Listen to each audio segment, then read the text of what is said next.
ലൂക്കായുടെ സുവിശേഷം 16-ാം അധ്യായം 1 മുതൽ 18 വരെയുള്ള വാക്യങ്ങൾ. അവിശ്വസ്തനായ കാര്യസ്ഥൻ. യേശു ശിഷ്യരോട് പറഞ്ഞു, ഒരു ധനവാന് ഒരു കാര്യസ്ഥൻ ഉണ്ടായിരുന്നു. അവൻ സ്വത്ത് ദുർവ്യയം ചെയ്യുന്നുവെന്ന് യജമാനന് പരാതി ലഭിച്ചു. യജമാനൻ അവനെ വിളിച്ചു ചോദിച്ചു, നിന്നെപ്പറ്റി ഞാൻ കേൾക്കുന്നത് എന്താണ്? നിന്റെ കാര്യസ്ഥതയുടെ കണക്ക് ബോധിപ്പിക്കുക. മേലിൽ നീ കാര്യസ്ഥനായിരിക്കാൻ പാടില്ല.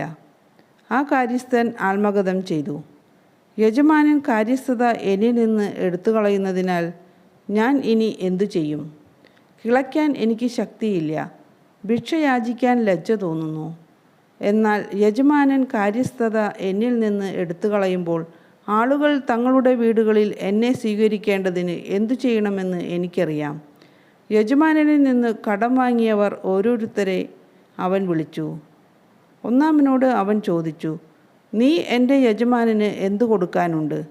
അവൻ പറഞ്ഞു, 100 ബത്ത് എണ്ണ. അവൻ പറഞ്ഞു, ഇതാ നിൻ്റെ പ്രമാണം, എടുത്ത് 50 ബത്ത് എന്ന് തിരുത്തി എഴുതുക. അനന്തരം അവൻ മറ്റൊരുവനോട് ചോദിച്ചു, നീ എന്ത് കടപ്പെട്ടിരിക്കുന്നു? അവൻ പറഞ്ഞു, 100 കോർ ഗോതമ്പ്. അവൻ പറഞ്ഞു, നിൻ്റെ പ്രമാണം എടുത്ത് 80 കോർ എന്ന് തിരുത്തി എഴുതുക. കൗശലപൂർവ്വം പ്രവർത്തിച്ചതിനാൽ നീതിരഹിതനായ കാര്യസ്ഥനെ യജമാനൻ പ്രശംസിച്ചു. എന്തെന്നാൽ ഈ യുഗത്തിൻ്റെ മക്കൾ തങ്ങളുടെ തലമുറയിൽ വെളിച്ചത്തിൻ്റെ മക്കളേക്കാൾ ബുദ്ധിശാലികളാണ്. ഞാൻ നിങ്ങളോട് പറയുന്നു, അധാർമിക സമ്പത്ത് കൊണ്ട് നിങ്ങൾക്കായി സ്നേഹിതരെ സമ്പാദിച്ചു കൊള്ളുവിൻ. അതു നിങ്ങളെ കൈവെടിയുമ്പോൾ അവർ നിങ്ങളെ നിത്യകൂടാരങ്ങളിൽ സ്വീകരിക്കും. ചെറിയ കാര്യത്തിൽ വിശ്വസ്തൻ വലിയ കാര്യത്തിലും വിശ്വസ്തനായിരിക്കും. ചെറിയ കാര്യത്തിൽ അവിശ്വസ്തൻ വലിയ കാര്യത്തിലും അവിശ്വസ്തനായിരിക്കും. അധാർമിക സമ്പത്തിൻ്റെ കാര്യത്തിൽ വിശ്വസ്തരായിരുന്നില്ലെങ്കിൽ യഥാർത്ഥ ധനം ആര് നിങ്ങളെ ഏൽപ്പിക്കും? മറ്റൊരുവൻ്റെ കാര്യത്തിൽ നിങ്ങൾ വിശ്വസ്തരല്ലെങ്കിൽ നിങ്ങൾക്ക് സ്വന്തമായവ ആരു നിങ്ങൾക്ക് തരും? ഒരു ഭൃത്യനു 2 യജമാനന്മാരെ സേവിക്കുവാൻ സാധിക്കുകയില്ല. ഒന്നുകിൽ അവൻ ഒരുവനെ ദ്വേഷിക്കുകയും മറ്റവനെ സ്നേഹിക്കുകയും ചെയ്യും, അല്ലെങ്കിൽ ഒരുവനോട് ഭക്തി കാണിക്കുകയും മറ്റവനെ നിന്ദിക്കുകയും ചെയ്യും.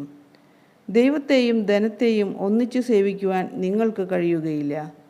പണക്കൊതിയരായ ഫരിസേയർ ഇതെല്ലാം കേട്ടപ്പോൾ അവനെ പുച്ഛിച്ചു. അവൻ അവരോട് പറഞ്ഞു, മനുഷ്യരുടെ മുമ്പിൽ നിങ്ങൾ നിങ്ങളെ തന്നെ നീതീകരിക്കുന്നു, എന്നാൽ ദൈവം നിങ്ങളുടെ ഹൃദയങ്ങളെ അറിയുന്നു. മനുഷ്യർക്ക് ഉത്കൃഷ്ടമായത് ദൈവദൃഷ്ടിയിൽ നികൃഷ്ടമാണ്. നിയമവും പ്രവാചകന്മാരും യോഹന്നാൻ വരെ ആയിരുന്നു. അതിനുശേഷം ദൈവരാജ്യത്തിൻ്റെ സുവിശേഷം പ്രസംഗിക്കപ്പെടുന്നു. എല്ലാവരും ബലം പ്രയോഗിച്ച് അതിൽ പ്രവേശിക്കുന്നു.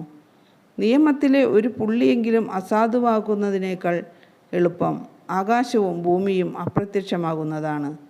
ഭാര്യയെ ഉപേക്ഷിച്ച് മറ്റൊരുവളെ വിവാഹം ചെയ്യുന്നവൻ വ്യഭിചാരം ചെയ്യുന്നു. ഭർത്താവ് ഉപേക്ഷിച്ചവളെ വിവാഹം ചെയ്യുന്നവനും വ്യഭിചാരം ചെയ്യുന്നു. ലൂക്ക 16:1 മുതൽ 18 വരെയുള്ള വാക്യങ്ങൾ.